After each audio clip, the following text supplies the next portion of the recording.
Man, what's up with the what's up? It's your boy Tyrone Hunter checking in with another edition of What's Really Good Entertainment.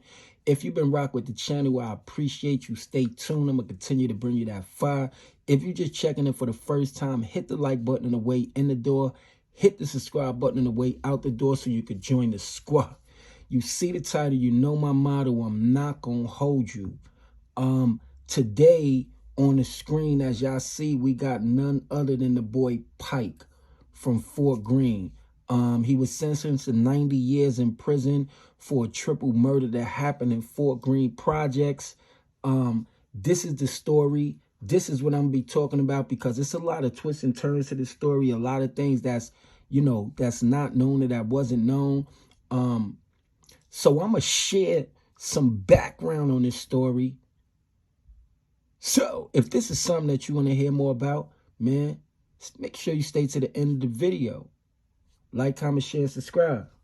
Without further ado, we're going to get right into it.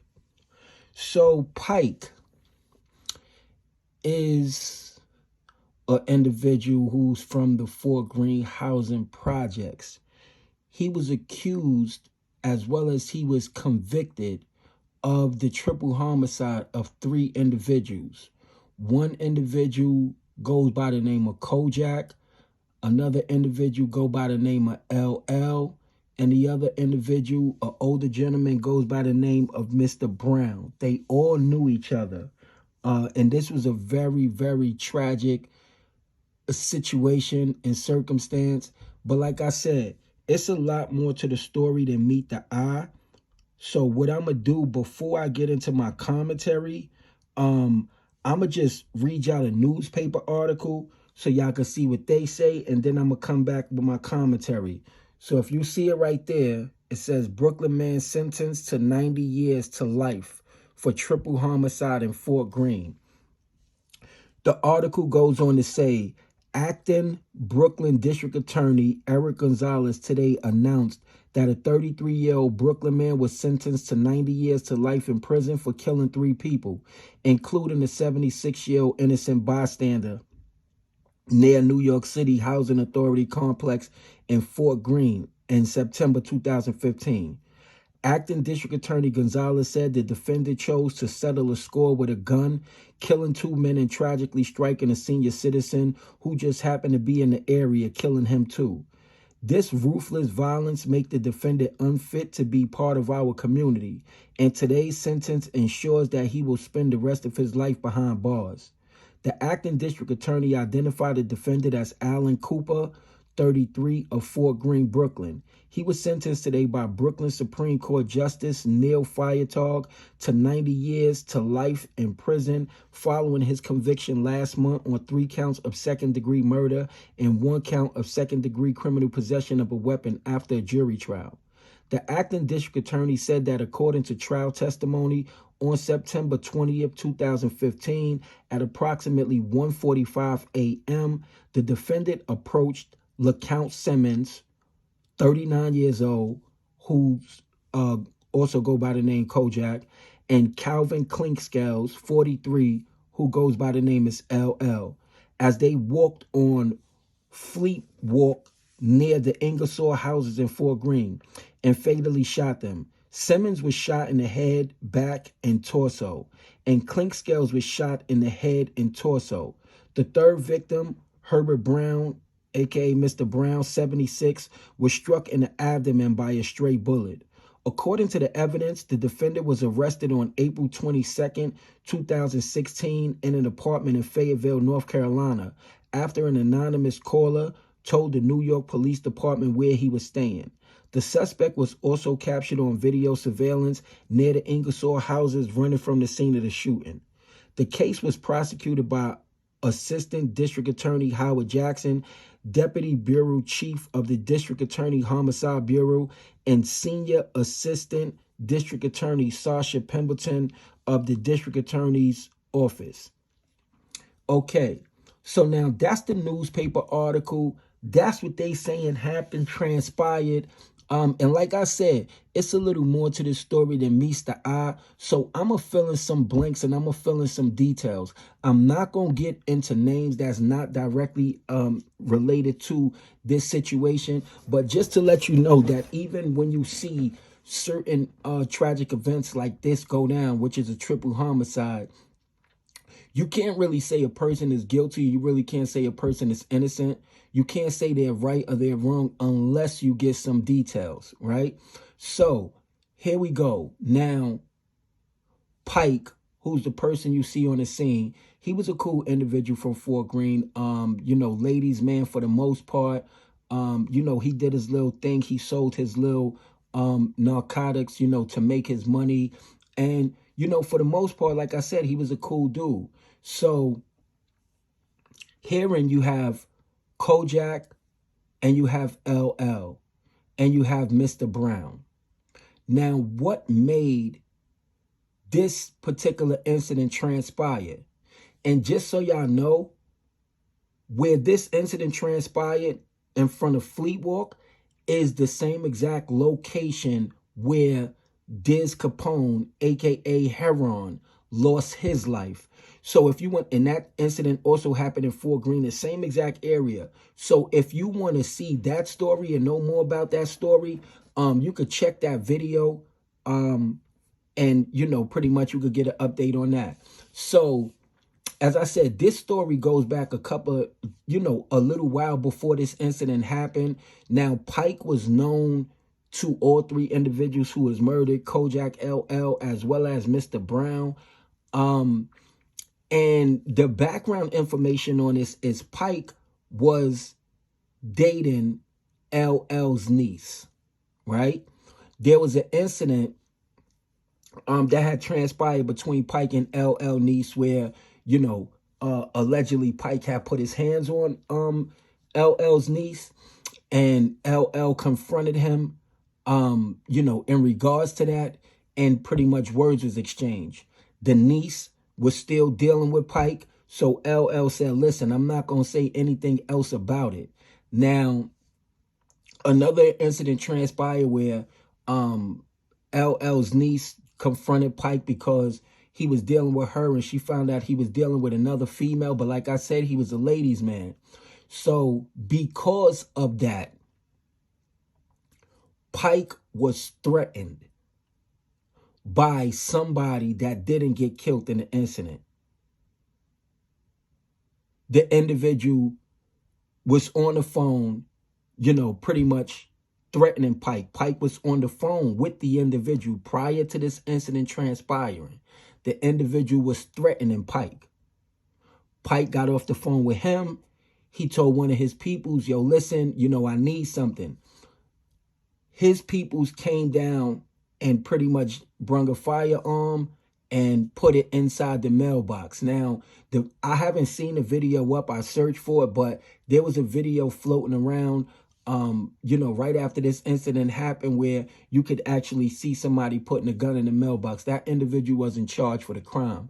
So as Pike get off the phone being threatened by this individual, now walks up Kojak and LL. Now, Pike knew the individual that was threatening him were close with these two individuals. LL was an older individual that was known for, putting in work, putting in pain. Kojak was an individual, known for putting in work, putting in pain. So what it looked like at that time was they were coming to do something to Pike. This is how Pike viewed it in his mind, when all they really were doing was they was going to see Mr. Brown, who was the Lucy man who was selling cigarettes. They were going to buy cigarettes from him. But in Pike's mind, he just finished getting off the phone, getting threatened by somebody. And then he sees LL as well as Kojak walk up, who he knew was pretty much close and ran with this individual that just got off the phone threatening him. So as he see them walk up, they stopped by Mr. Brown. They was getting their Lucy's. Pike automatically goes in the mailbox and he gets the weapon. He runs down on him. Kojak tried to run. He hit Kojak in the back. Kojak was big, so once he got hit in the back, he couldn't move. Kojak was pretty much laying in between the cars. He got hit in the back. Then Pike turned to LL. After shooting LL, Mr. Brown was like, hey, you know what you doing? Like, you bugging out. Then Mr. Brown got hit. So unfortunately, the newspaper article got it wrong where they say Mr. Brown got struck by, you know, a bullet by mistake. No, he didn't get struck by a bullet by mistake. He was a witness at that time. And, you know, in Pike's mind, and this is not to justify the crime, but in Pike's mind, he thought that they were coming to handle him because he just got off the phone being threatened by, you know, one of their peoples. So after he hit LL, on the video, you could show him running back over to Kojak, shooting him. Then he run back over to LL again, shoots him. So I guess that was the time he tapped him with headshots. And then you could see him running off. Now, this is information that pretty much was provided during the trial because, you know, of course, you had some people that testified, that got on the stand from the projects. And, you know, they testified, you know, that he was the one that did it. And it was two individuals who wasn't even outside when the incident happened or transpired, that they said they saw it happen. I mean, you know, I guess they wanted him in jail that bad. It is what it is. You know, I'm not here to judge that. So now, therein you have the story of Pike and the triple homicide that was committed. Now, there were some other things that that allegedly transpired as well. Those allegations were that LL and Kojak, as well as another individual, was trying to squeeze Pike, meaning telling him that he had to pay rent, you know, for selling his, you know, little narcotics in the hood, and that was an ongoing beef that was going back and forth, and that, you know, allegedly heated up. So those are allegations.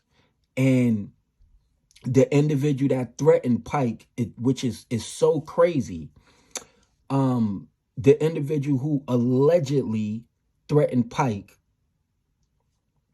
allegedly was right there outside when LL and Kojak got murdered and didn't move, didn't do anything. And then after Pike went on a run, before he even went to North Carolina, he was in Pennsylvania. A lot of people knew he was in Pennsylvania, you know, but because people had gave up his location and they knew where he was at, then, you know, he wound up leaving from there and going to North Carolina, and then people gave up his location down there and he wound up getting arrested. Now, the tragedy of this incident is that Kojak and LL, you know, they had a very strong relationship. They was real cool. As a matter of fact, they both had kids by the same female. Kojak had a son by the female, and LL had a daughter by the female. And both of these individuals, they knew that pretty much they had a child by the same kid. They children was teenagers at the time that this happened. You know, the baby mother was cool with both of them. And, you know, so on that tragic day that LL and Kojak got murdered, a son as well as a daughter lost their fathers. And that's the most tragic of it all. You know, I know them personally. And, you know, that was just sad. And then for the female, you know, the baby mother, I know her as well, is to lose two or to lose both of your children's father at the same time by the same act is crazy. I even right now to this day, I still can't wrap my mind around the fact that she lost both of her kids' fathers at the same time. Now, of course, you know, based on witnesses that was there, based on the evidence that were presented at trial, even based on statements made by Pike, is you know, it goes without saying pretty much that he committed the crime. You know, he, even if you look at, you know, these little words here, was a statement that he made to newspaper reporter, where he was like, I'm here and they not, you know, like, but that wasn't something that Pike wanted to do, because if he wanted to do something to LL or Kojak, he could have did that on many occasions, because they was always around each other all the time. Almost every day they was around each other, you know. But it was that one particular incident where Pike was threatened, and he had just got off the phone with the person that threatened him, and then LL and Kojak woke up. So in his mind, it was like, you know, they was coming to do something to him, even though, you know, that wasn't the case. They was actually going to buy cigarettes from Mr. Brown, and they was about to leave. You know, they was about to leave the projects. You know what I'm saying? It was late night, early in the morning. You know, they done made their money for the day. You know, they done hung out, did what they supposed to do. And now it's that time, okay, let's get some cigarettes. You know, let's take it on in.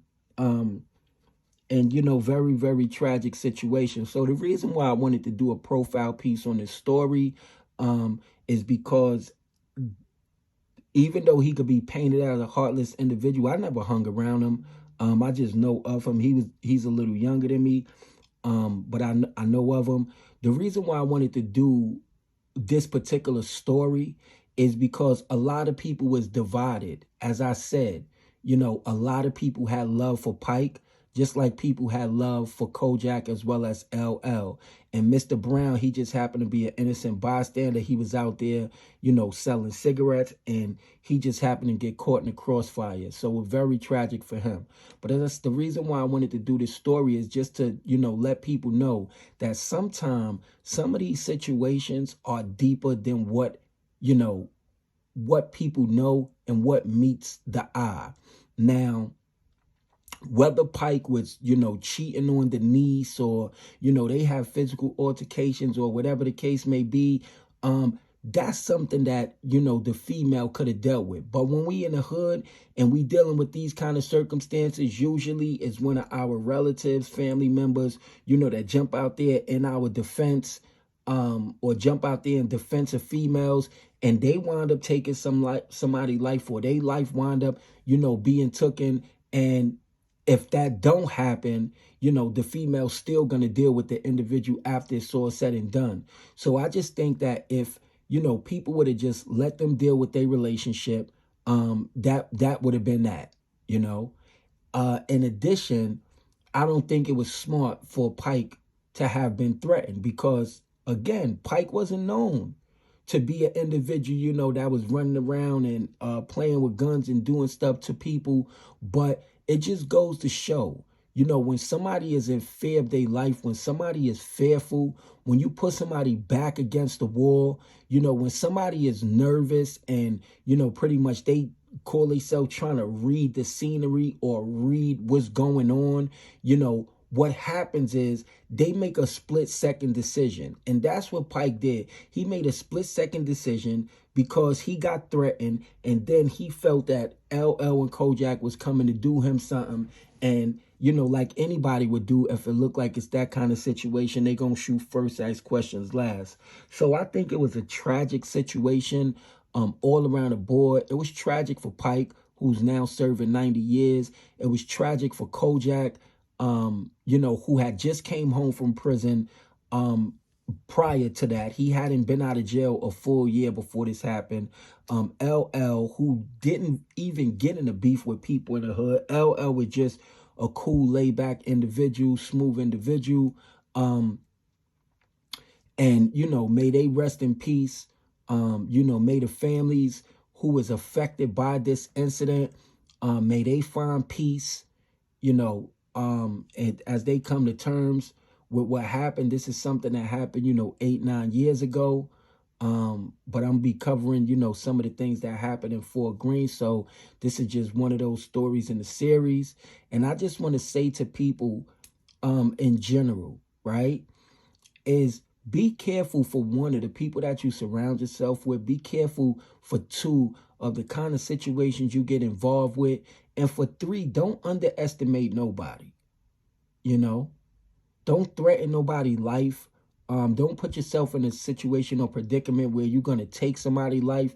Although there's certain circumstances where, you have to do what it is that you have to do. But the goal is to avoid these kind of situations. So I want to know what y'all think. Get down in the comment section. Do you feel that Pike was justified for this situation that transpired? If you was in his shoes, would you have done what he did, or would you do something different? Do you feel that the individual who allegedly threatened Pike, that he's responsible for this situation, for happening the way it is that it happened? What do you think about the baby mother who Kojak as well as LL, they had kids by her, and on that day she lost her son's father as well as she lost her daughter's father? Like, that's just a crazy situation. Even after all of these years, I'm still trying to wrap my mind around it. You can answer those questions, or if you have anything else to say in regards to this situation, you can put it down in the comment section. Make sure you like the video, share the video so it could get out there, because a lot of people is dying over senseless gun violence, putting themselves in situations that they can avoid. So share so we could keep people aware. Because this is a tragic incident, and nobody wins. And that's just really the long and short of it. So make sure you like the video, share the video. Let me know what you think in the comment section. And if you want to hear more videos like this, I have 2 other videos in rotation. I have the Diz Capone story, which happened in Fort Greene, as well as I have What Up Blood, What Up Cuz, What Up Gangster, which is a story of the real 50 Cent. I'm going to be bringing more bangers like this, talking about some of the things that happened in Fort Greene, some individuals, that may have been forgotten, but they're definitely standout individuals in the history of Fort Greene. And I'm going to be the one that's going to be covering those topics. Until then, everybody be safe. Everybody stay blessed. Enjoy your summer. Enjoy the rest of your evening. And I'm going to catch up to you on the next one. You dig?